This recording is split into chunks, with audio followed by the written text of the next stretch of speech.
Year 1881 में Edward Page Mitchell की story the clock that went backward आ चुकी थी, जिसके बाद टाइम ट्रेवल का कॉन्सेप्ट पूरी दुनिया में फैल चुका था। और इसके बाद ईयर 1895 में H.G. वेल्स की एक novel the time machine publish हुई, जिसके बाद टाइम मशीन और टाइम ट्रेवल का कॉन्सेप्ट इतना ज्यादा पॉपुलर हो चुका था कि अभी तक इस पर अनगिनत स्टोरीज और बहुत सारी मूवीज भी बन चुकी हैं। What is time?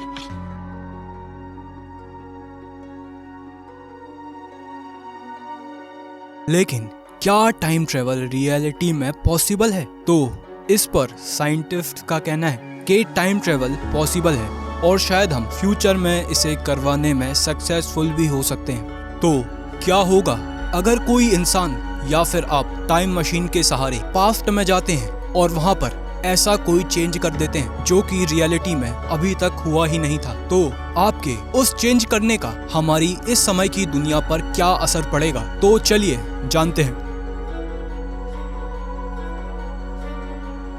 तो कुछ देर के लिए मानते हैं कि किसी इंसान को या फिर आपको ऐसा लगता है कि हिस्ट्री के सबसे ब्रूटल मोमेंट्स में से एक यानी वर्ल्ड वॉर 2 को नहीं होना चाहिए था, जिसमें कि करोड़ों लोग मारे गए थे, और आप पूरी तैयारी करके टाइम मशीन के जरिए पास्ट में वर्ल्ड वॉर 2 शुरू होने से पहले ही जाते हैं और आप वर्ल्ड वॉर 2 को शुरू होने से पहले ही रोक देते हैं। और जब आप वापस से वर्ल्ड वॉर 2 को रोककर अपने टाइम में जाने वाले होंगे तो शायद आप सोच रहे होंगे कि वर्ल्ड वॉर 2 अब रुक चुकी है और इसके कारण जो करोड़ों लोग मारे गए थे वो नहीं मारे जाएंगे, और वो करोड़ों लोग या फिर उनकी आगे के जनरेशन के लोग आपके प्रेजेंट टाइम में मौजूद होंगे।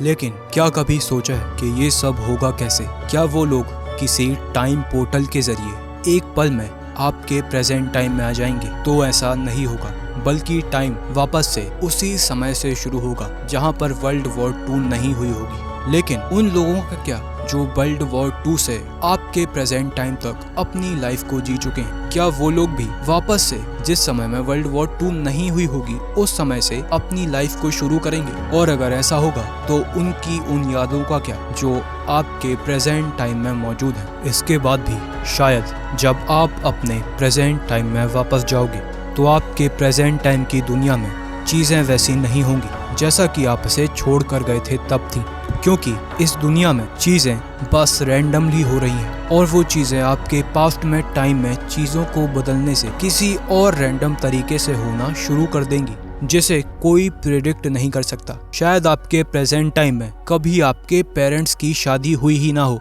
और शायद इसी कारण से कभी आप भी ना पैदा हुए हो, और अगर आप पैदा भी हो जाते हो तो भी आप बिल्कुल डिफरेंट पर्सन होगे।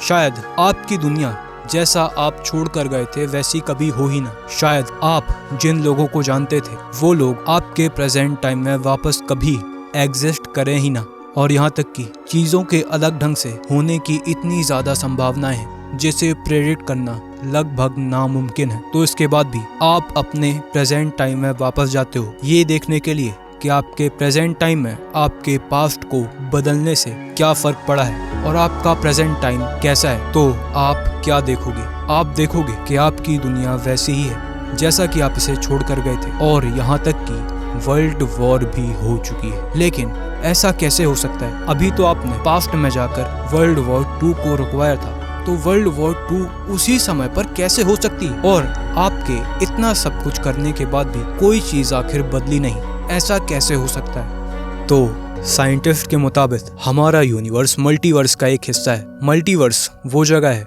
जहां पर समानांतर यूनिवर्स मौजूद हैं। तो हमने जो पास्ट में जाकर चेंज किया था यानी वर्ल्ड वॉर 2 को रुकवाया था, वो दुनिया हमारे यूनिवर्स में नहीं बल्कि मल्टीवर्स के किसी और यूनिवर्स में एग्जिस्ट करती है। और साइंटिस्ट के मुताबिक हम पास्ट में जाकर ऐसी किसी भी चीज को चेंज नहीं कर सकते जिससे कि हमारा प्रेजेंट टाइम बदल सके। यानी एक बार जो चीज हो चुकी है उसे पास्ट में जाकर चेंज नहीं किया जा सकता, और अगर हमने ऐसा कोई चेंज किया तो वो हमारे यूनिवर्स की दुनिया पर नहीं बल्कि मल्टीवर्स में किसी और यूनिवर्स की दुनिया में होगा।